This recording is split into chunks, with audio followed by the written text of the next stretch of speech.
हर व्यक्ति को अपने जन्मदिन पे गिफ्ट बहुत प्यारे होते हैं, और चाहे वो छोटा हो चाहे वो बड़ा हो, गिफ्ट बहुत प्यारे होते हैं।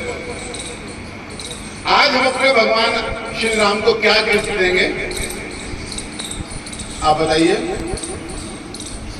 आज हम अपने भगवान श्री राम को सबसे अच्छा गिफ्ट क्या दे सकते हैं, आप में से कौन बताएगा? जी, अपना आचरण, अच्छा व्यवहार। हाँ ठीक है, हम अपने बड़े से ये प्रॉमिस कर सकते हैं कि हम अपने आचरण में सात्विकता लाएंगे, लेकिन यहाँ पर भी फायदे में कौन रहेगा? हम उनको याद करके, भगवान श्री राम को याद करके अपने आचरण में सात्विकता लाएंगे।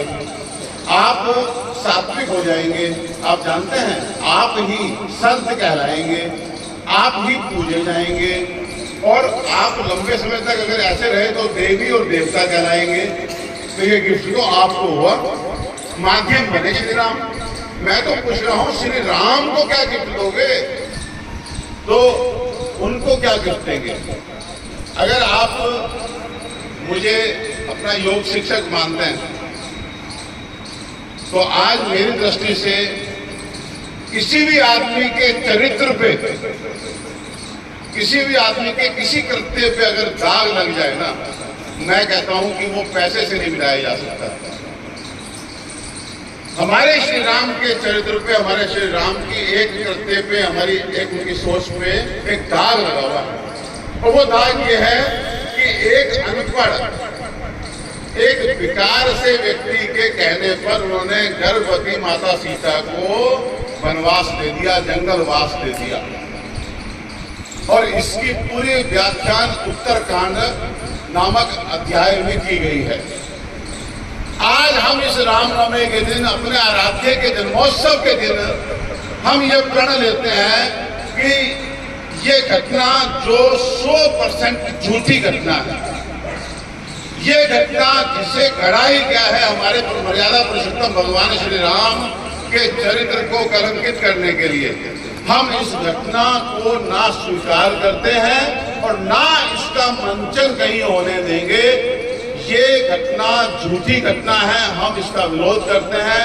हमारे मर्यादा पुरुषोत्तम भगवान श्री राम एक मूर्ख, एक अज्ञानी के कहने पे गर्भवती हमारी माता सीता को जंगलवास नहीं दे सकते, नहीं दे सकते, नहीं दे सकते, नहीं दिया, नहीं दिया, नहीं दिया। एकमात्र एक ऐसा प्रकरण जिसे बता करके, जिसे पढ़ करके आज भी हमें श्री राम की सोच पे हम शंका करते हैं। हमारे बहुत सारे बड़ों ने क्या काम किया, इसको भी जोड़ा, इसको भी बेचारे, क्योंकि पढ़े लिखे ज्ञानी लोग हैं, ये कहने की हिम्मत नहीं कर पाए कि ऐसा घटित नहीं हुआ। इसको क्या क्या, कोई बोलता है अरे माता सीता तो पहले ही धरती में जा चुकी थी, माता सीता तो पहले ही लुप्त हो चुकी थी, जिनको जंगलवास किया वो तो कुछ छवि थी। वो मतलब बेचारे हमारे बड़े श्री राम के इस कृत्य को जस्टिफाई करने के लिए कहानियां करते हैं। अरे जो काम हुआ नहीं है उसके लिए कहानियां क्यों करते हो?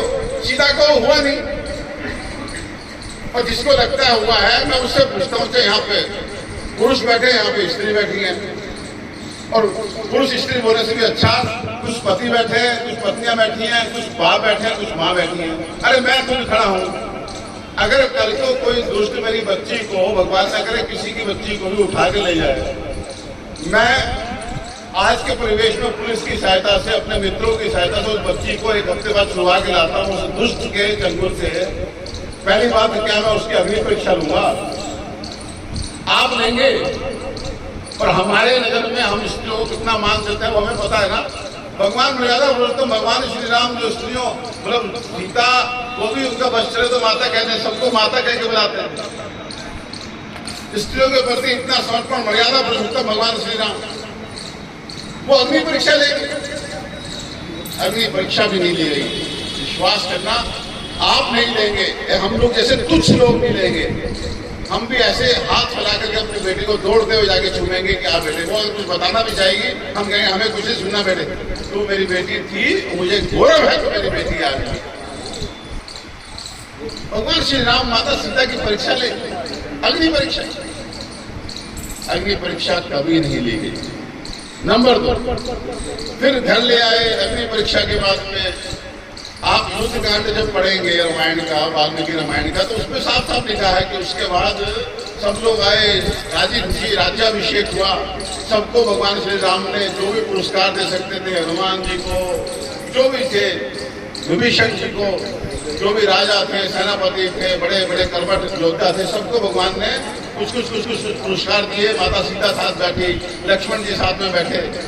अब उसके बाद लिखा है कि इसके बाद पूरे संसार में एक उदाहरण प्रस्तुत करने वाला एक ऐसा संसार जहाँ पे कोई मानव, कोई जीव, कोई पेड़ पौधा, कोई नदियां, जहाँ पे कोई कष्ट में नहीं था, ऐसा 11,000 वर्षों तक भगवान श्री राम ने राज किया। मतलब आप सोचिए, भगवान श्री राम ने उसके बाद में ये प्रकरण शुरू हो गए कि साहब भगवान श्री राम घूम रहे थे, या रामायण में जो लिखा है, मैं फिर कह रहा हूँ, मैं जो भी बात करता हूँ प्रामाणिकता के साथ करता हूँ। राज दरबार में श्री राम बैठे हैं और बैठ करके अपने मंत्रियों से कह रहे हैं कि बताइए प्रजा मेरे बारे में क्या कहती है। भगवान श्री राम ये पूछ सकते हैं प्रजा मेरे बारे में क्या कहती है, तो वो बोलते हैं मंत्री आपकी प्रभु बड़ी तारीफ होती है, आपने त्रिलोकी रावण जैसे शक्तिशाली व्यक्ति को हराया, आपकी बड़ी तारीफ होती है, बड़ी प्रशंसा होती है। लेकिन एक चीज के लिए लोग आपकी निंदा करते हैं कि दुश्मन की, मतलब मैं क्या वर्ड यूज करूं, कि वहां माता सीता को वहां रह के आई उनके साथ, रावण के साथ, और उसके बाद भी आप उनके साथ आनंदित होते हैं कि आपको गिलानी नहीं होती। ये सुन के भगवान श्री राम रुष्ट हो जाते हैं, दुखी हो जाते हैं, और फिर लक्ष्मण से कहते हैं कि सुनो, माता सीता ने कभी जो है उधर जंगल में ऋषियों के आश्रम देखने की इच्छा जाहिर की थी, कल उनको ले जाना और वहीं छोड़ के आ जाना। क्या मजाक है, मतलब मैं आपसे पूछता हूँ, कोई मेरी बेटी के बारे में, कोई मेरी पत्नी के बारे में कुछ कह दे, मेरे जैसा व्यक्ति जो है वो ये कदम नहीं उठाएगा। And when she was pregnant, मुझे गर्भवती थी। तो कहने का मतलब ये है, ये बिल्कुल हमें ये कहने में कोई संकोच नहीं होना चाहिए।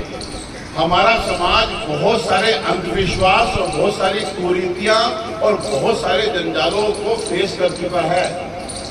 हम में से ही सब व्यक्ति निकल करके बाहर आएंगे और इन कुप्रथाओं को, इन अंधविश्वासों को और उन सब प्रकरणों को जो हमारे बच्चों की आस्था भगवान श्री राम में कम करते हैं, हम वो सब मिटाएंगे, सब हटाएंगे। अब हम शक्तिशाली हैं, न केवल तन से बल्कि मन से भी।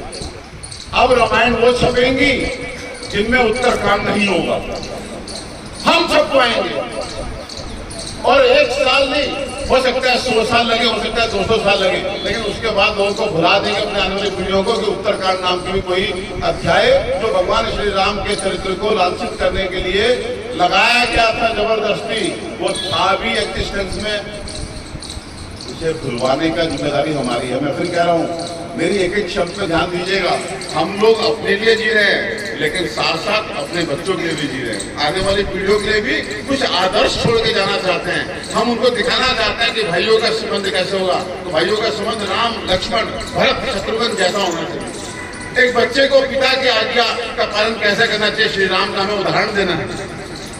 पत्नी और पति में क्या संबंध होता है कि एक तरह से वहां पे माता सीता जो है, देखिए किस तरह से वहां पे अशोक वाटिका में रही, पास नहीं फटकने दिया दुश्मन को, सोने की लंका दिख रही है उसके बावजूद भी। तो हमारे पास उदाहरण रहने चाहिए, आने वाली पीढ़ियों के पास कुछ ऐसा आदर्श होना चाहिए जिन्हें सोच करके, देख करके उनके संबंध, उनके परिवार भी। हमने तो अच्छे से परिवार बिता लिए, अब हम लोग सब लोग 10-15 साल वाले रह गए। भगवान श्री राम के चरित्र पे लगा ये दाग अगर हम हटाने की कोशिश करें तो इससे बढ़ के तो एक गिफ्ट हमारे आराध्य भगवान को हो सकता है। कैसा है ये गिफ्ट? बढ़िया है ना? आज आप सुनिए, मैं फिर कहता हूँ, खुले मन से कहता हूँ, मैं अपनी बच्ची से अगर बोलता हूँ भगवान श्री राम को फॉलो करना है बेटे, वो कहते हैं मैं नहीं फॉलो करती, ना मैं किसी को फॉलो करने के लिए बोलूँगी। रीजन भी अलग, मेरे को कोई उठा के ले जाए, पहले तो अपनी परीक्षा दो, मेरी गलती क्या थी भाई? और अगर मेरे से परीक्षाएं लेनी थी, मेरे को ना लाते, अगर मुझे आग में उठाना था। और दूसरा, चलो मैंने बैठ भी गई, उसके बाद आने के बाद एक कोई दूसरा अज्ञानी बोल रहा है मैं प्रेग्नेंट हूँ भैया, और मेरे को तुम जंगल छोड़ दोगे, और बताना भी मत, भाई को भेजना बताना भी मत, और मैं छोड़ के आ जाऊंगा। तो अगर ये कहानी, ये चरित्र भगवान श्री राम का किसी ने गढ़ा है तो बहुत ही बड़ा षड्यंत्र दिमाग में सोच करके गढ़ा गया है। हमारे पास जो है आदर्श ऐसे अनुकरणीय लोग ना हो, शायद ये सोच के हमारा जो हिंदू धर्म है, जो हमारा सनातन है, उसकी छवि को खराब करने के लिए, मर्यादा पुरुषोत्तम भगवान श्री राम की छवि को खराब करने के लिए, मैं कहता हूँ आज आपके ऊपर कोई बुरा आरोप लगे, आप मतलब तिल करके रोज मरेंगे, एक आरोप लगा हुआ है जबकि आप उसके दोषी नहीं है। लेकिन जिस दिन आपको जो होता है ना, कोर्ट ने बरी कर दिया, ऐसा कुछ हुआ नहीं था, उस दिन आपकी कितनी, आपको लगता होगा, आपको सुकून मिलता होगा।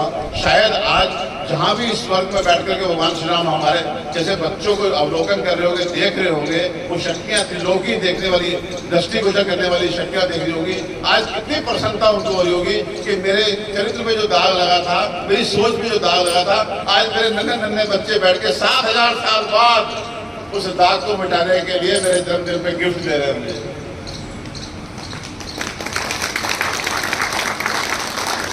एकमात्र कृत्य जो मेरे को गढ़ा गया, मैं कहता हूँ इससे अच्छा गिफ्ट नहीं हो सकता। हम बार बार इस बात को दोहराएंगे और भगवान श्री राम के चरित्र और छवि पे और उनकी सोच पे कभी भी काला दाग का एक काला तिल भी हम वहां पे नहीं पड़ने देंगे, ये हमारा वादा है। और भगवान श्री राम आपकी जय हो।